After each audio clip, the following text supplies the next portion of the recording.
What's up, guys? Welcome back to another Destiny 2 video. Today we'll be going over Xur's location and inventory for February 23rd of Destiny 2. As we know, the flashpoint this time around is Mercury, which means Xur is not there. I don't know why they just haven't placed them there in the destination, because if you go to Mercury, Xur's little thing doesn't pop up, which is weird because the flashpoint always has Xur. But since it is Mercury, he will be in the tower. I'm actually near him right now. If you know where Dead Orbit is, it's just right past that. You can actually track his little logo location, whatever you want to call it.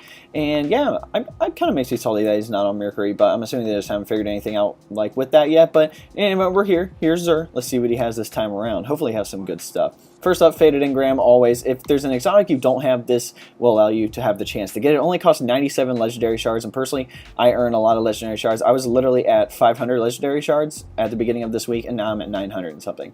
So it's fairly easy to, I would say, acquire one of these and get legendary shards. So if you don't have an exotic, definitely just pick this thing up. Let's go over the weapon. So it looks like he has all Curse of Osiris stuff this time around. So let's go over Crimson Hand Cannon. Intrinsic perk band weapon. This weapon fires a 3-round burst. Then you have small bore, accurized rounds, and then straight cruel remedy. Kills with this weapon heal the wielder, and precision kills also refill the magazine. And then you have heavy grip. So this gun is essentially Red Death from Destiny 1, except in hand cannon form. That kind of makes me salty. It's a little bit of a reskin, but it does have a different perk. Basically Red Death did all of this except it increased increased handling and weapon reload speed. This one just automatically refills the magazine once you get a headshot kill. So my overall rating for this weapon, I highly recommend picking it up. It's definitely not a hand cannon, even though it looks like a hand cannon. It has a great amount of range, a great amount of stability, and can perform at a pulse rifle range. I did my review on this weapon. If you want to go check that out, go for it. I have some pretty nasty clips with this thing, but I highly recommend picking this thing up if you don't have it. Looks like for the Hunter, he has the Graviton Forfeit Helmet. Let's check out the perk real quick here. It says Vanishing Shadow. Increase the duration of any invisibility effects. Your melee recharges faster when you are invisible. I use this thing fairly often.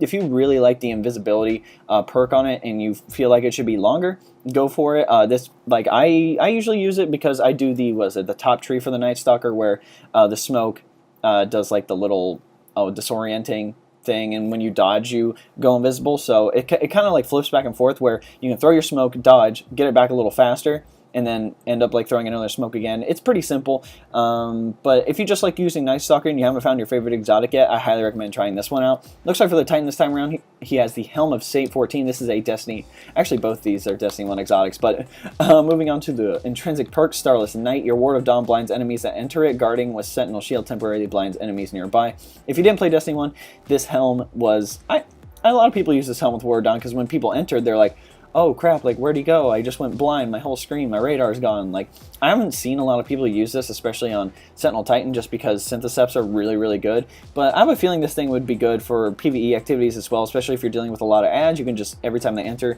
they get blinded, so you can probably melee them to death or something. But definitely, I'd recommend picking this thing up. I still need to try it out just in a few activities, just to make sure I get the feel for it. But if you don't have it, you might as well pick it up, you know? Moving on to the Warlock one, we had the Vesper of Radius chest armor. Let's check out the perk on this. So it's Planetary Torrent, Rift Reliefs, and Arc Shockwave. When cast, Rift Energy recharges faster when you are surrounded by enemies. This thing is really great for PvE activities, in my opinion, especially if you're surrounded by a lot of ads. All you have to do, plant your Rift, they get blown away because it releases an Arc Shockwave, and plus, since you have all those enemies around you, your Rift is going to recharge faster, so you can do it again. So this is definitely more toward, I would say, bigger situations, especially in the raid, like Eater of Worlds, when you have all those Vex Goblins coming after you and Minotaurs. This thing would be good to push them off, maybe even push them off the ledge if you can push them that far, but you'll be able to have your Rift all the time in that raid activity. So this thing isn't bad. I still need to test it out in a few activities, but I recommend picking it up. It's a Curse of Osiris exotic. Might as well try it out. Lastly, as the consumables, basically just gives you increased chance to receive an exotic for 4 hours. I don't really use these a lot, but if you play the game a lot and you want to get some more exotics, or if you don't have an exotic, definitely just pick these up and use them, especially if you play the game a lot. Alright guys, you want to know how to support me? There'll be a link below. Say best way to support me. All you have to do is go to that link. It's like a 4-minute video. It's not Patreon or anything like that. I think it's a lot better in Patreon, and I believe you guys get a lot more out of it than if I were to do Patreon with exclusive, I'm on Destiny terms, exclusive little emotes and stuff like that. I don't believe in that. I want to create an inclusive community, and if you support me, awesome. I very much appreciate it. But if you don't want to do it, you can always like videos, subscribe to the channel, share videos, and turn on the notification bell if you need to know if I want to drop some new content on the channel. Lastly, just comment what you guys want to see below. I'm making content for you guys, so literally literally whatever you guys want to see, whether you think I can improve anything on the channel, weapon reviews, weapon comparisons, anything like that, definitely just let me know in the comment section below. I have a lot of good content coming out, especially weapon review wise, like a lot of raid weapons, a lot of the faction weapons, a lot the new Iron Banner weapons that came out. I got a lot of those going in, especially like all these new Curse of Osiris weapons that literally just came out or they just released are gonna have a lot of weapon reviews. So I'll definitely be able to put those out to you as quickly as possible. But anyway, guys, hope you enjoyed this video. We'll catch you next time.